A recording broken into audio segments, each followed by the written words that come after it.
नमस्कार, मैं के शर्मा, राजस्थान 24 न्यूज़ चैनल से। अभी हमारे साथ में जो जुड़ रहे हैं वो उदयपुर देहात के विधायक हैं और एक ऐसा चेहरा है जो मज़दूरों के लिए हमेशा से खड़े रहे हैं, तत्पर रहे हैं, जुड़े रहे हैं। और मैं कह सकता हूं कि राजस्थान में अगर मज़दूरों के विषय में अगर कोई जानता है तो शायद आप फूल सिंह जी मीणा के हिसाब से कम ही जानते होंगे लोग, क्योंकि आप कहीं ना कहीं कभी ना कभी पुराने समय में आप देखेंगे तो ये मज़दूरों से बहुत करीब रहे हैं, फैक्ट्रियों से जुड़े रहे हैं, तो मज़दूरों की पीड़ा इन पर सहन नहीं होती। जिसका प्रमाण कि कल जावर माइंस में जो श्रमिकों की मृत्यु हुई और उन मृत्यु पर सबसे पहले अगर कोई व्यक्ति बोला, कोई चेहरा बोला है उदयपुर के अंदर तो आप हैं। तो आपको ने जो जिंक के लिए 14 दिन की जो मांग रखी है छुट्टी की, तो आपके पास में उन मज़दूरों के लिए सबसे बड़ी बात है, उन मज़दूरों के लिए आपका क्या है और जिंक में किस तरह की आपकी बात चल रही है अभी? ऐसा है कि मेरे को जैसे पता पड़ा कि माइंस में जो काम करने वाले कर्मचारी बीमार बहुत हो रहे हैं, और जब हकीकत में मैंने पता किया तो वास्तव में 3 मज़दूर तो एक ही गांव के डेथ हो गई, और उनके जो माइंस में काम करने वाले जो मज़दूर है उनके परिवार बहुत ज़्यादा बीमार हो रहे थे। तो मैंने जिला कलेक्टर महोदय और नेता प्रतिपक्ष और मैंने मुख्यमंत्री जी को ज्ञापन दिया है कि ऐसी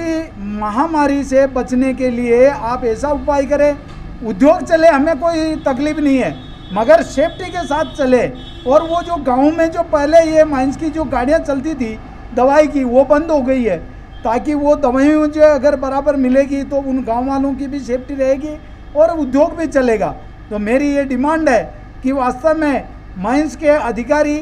और वहाँ का मैनेजमेंट उस उन गाँवों के जो आम पब्लिक है उसकी देख रेख करेंगे तो आपकी माइंस में अच्छा होगा। और आप ही के यहाँ पे काम करने वाले वहीं पे रहते हैं, तो मेरा यही मांग है कि गांव में और फैक्ट्री में जो आने वाले कर्मचारियों का जांच करे, उनकी दवाई उपलब्ध कराए और व्यवस्थित इस महामारी से निपटने का इंतजाम करें। जिंक जिस तरीके से मजदूरों के लिए ये कर रहा है, तो कहीं ना कहीं धन के लोभ में या काम के लोभ में या उद्योग के बढ़ाने के लिए क्या ऐसा नहीं लगता कि मजदूरों के जीवन के लिए लापरवाही साबित हो रहा है या अपना प्रमाण दे रहा है जिंक? देखो, ये महामारी के लिए मैं ये तो नहीं कहूँगा कि लापरवाही है। ये महामारी किससे आ जाए, कब आ जाए, ये पता नहीं है। उनको भी अगर ऐसा पता होता कि ये बीमार है या यहाँ पर काम कर रहा है तो वो नहीं रख रहे हैं, मगर फिर भी इसके लिए सेफ्टी रखना ज़रूरी है। कोई भी उद्योग चलाता है वो किसी को मारने के लिए नहीं चलाता है, मगर उनकी सेफ्टी रखना हमारा सबका कर्तव्य बनता है। और जो आप मज़दूरों की बात करते हैं, तो मैंने तो 7 रुपये मजदूरी करके आज इस लेवल पर जो आया हूँ, तो वास्तव में मजदूरों की क्या समस्या है, सेठ लोगों की क्या समस्या है, उसमें दोनों मिलकर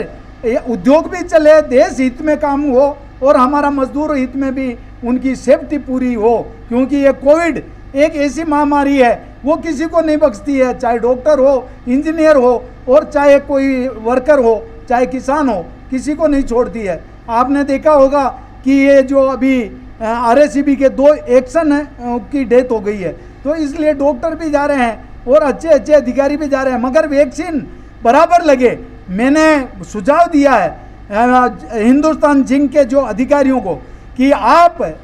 जो वैक्सीन आ रहा है वो वैक्सीन का खुद के खर्चे पर वह गांव वालों को भी लगाए और उन कर्मचारियों को भी लगाए, ताकि बीमारी भी दूर होगी और आपका उद्योग भी चलेगा। ये सेफ्टी अगर आप करोगे तो आने वाला समय में आपको बहुत फायदा होगा। ये मैंने उनको और सुझाव अलग से दिया है, अगर वो फॉलो करेंगे तो उनके भी हित में होगा, गांव के हित में, देश हित में होगा। अभी आपने कहा कि बहुत कम पैसे में आपने मजदूरी की, यानी आप मजदूरों के दर्द को समझते हैं। अभी 10 दिन पहले माननीय जिला कलेक्टर उदयपुर के लिए ज्ञापन दिया गया था कि जिंक की ही करीब 200 से 300 मजदूर रह रहे हैं। आज वहाँ पीने का पानी नहीं है और स्टोन से प्रॉब्लम है। कम से 50 से 60 परिवार है, जिसके लिए ज्ञापन भी दिया गया। और जिंक के ही क्षेत्र में जिंक चौराहा देवारी पर ऐसा चल रहा है जो आपके ही कार्य क्षेत्र में है, लेकिन तो उसमें और उसमें क्या जो कार्य चल रहा है तो वो काफ़ी मजदूर परेशान है और वो कई बार जाते हैं, प्रयत्न करते हैं, लेकिन उनकी बात कोई नहीं सुनता, ना ही जिंक मैनेजमेंट सुनता है। जिला कलेक्टर महोदय को इस बारे में पूरा संज्ञान लेना चाहिए। वैसे आप जो कह रहे हो मेरे क्षेत्र में नहीं होते हुए भी मैं पूरा मेवाड़ संभाग की कोई भी समस्या हो तो उसके लिए मैं तत्पर हूँ, मगर हिंदुस्तान जिंक वालों को इससे मतलब ये जो पानी जो खराब हो रहा है और उनको शुद्ध पानी मिले, इसकी मांग हम विधानसभा में भी उठा रहे हैं और जिला परिषद की जो बैठकें होती है उसमें भी उठा रहे हैं। और धर्मनारायण जी जोशी जी ने उस हिंदुस्तान जिंक वाले से बात भी की थी, मगर अभी तक इसको अमल क्यों नहीं किया गया। मेरी भी मांग है कि ये अगर वहाँ के लोगों को पर्याप्त पानी और शुद्ध पानी नहीं मिल रहा है तो इतनी बड़ी कंपनी को मतलब थोड़ा सा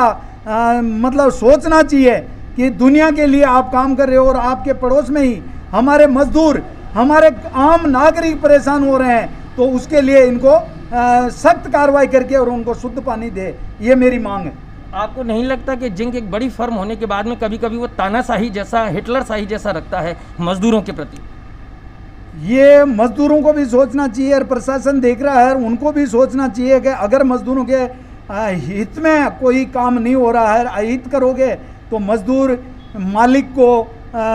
रोड पे ले आता है, रोड वाले को मंजिल पर पहुंचा देता है। मजदूरों को का मतलब अहित करने वाला कभी सक्सेस नहीं होता है। इसलिए मेरी मांग है कि ऐसा अगर किया है तो उसमें वो अंकुश लगाए और मजदूर हित में बात करें। 14 दिन के जो आपने मांग उठाई है देबारी को, जाबर माइंस को बंद कराने के लिए, तो इसके लिए अभी जिंक के जो मैनेजमेंट है उसका आपके पास में कोई जवाब है? वो तो कलेक्टर साहब को दिया मैंने ज्ञापन, माइंस को ज्ञापन दिया नहीं है। अब मैं वो कलेक्टर साहब और हमारे मुख्यमंत्री जी और नेता प्रतिपक्ष गुलाब जी भाई साहब ये प्रशासन तय करेंगे कि क्या है। हो सकता है उन्होंने कोई सोचा हो वो माइंस भी चले और इनकी सुविधा भी हो, नहीं तो पूरा ये 10 तारीख से लॉकडाउन लग रहा है, उसमें वो क्या कार्रवाई करते हैं। अगर कार्रवाई नहीं करेंगे और कहीं बम ब्लास्ट हो गया और मजदूरों के जो ये कोविड अगर हेवी हो गया तो ये हमारे लिए और माइंस के लिए और आम नागरिक के लिए बहुत बुरा होगा, प्रशासन के लिए भी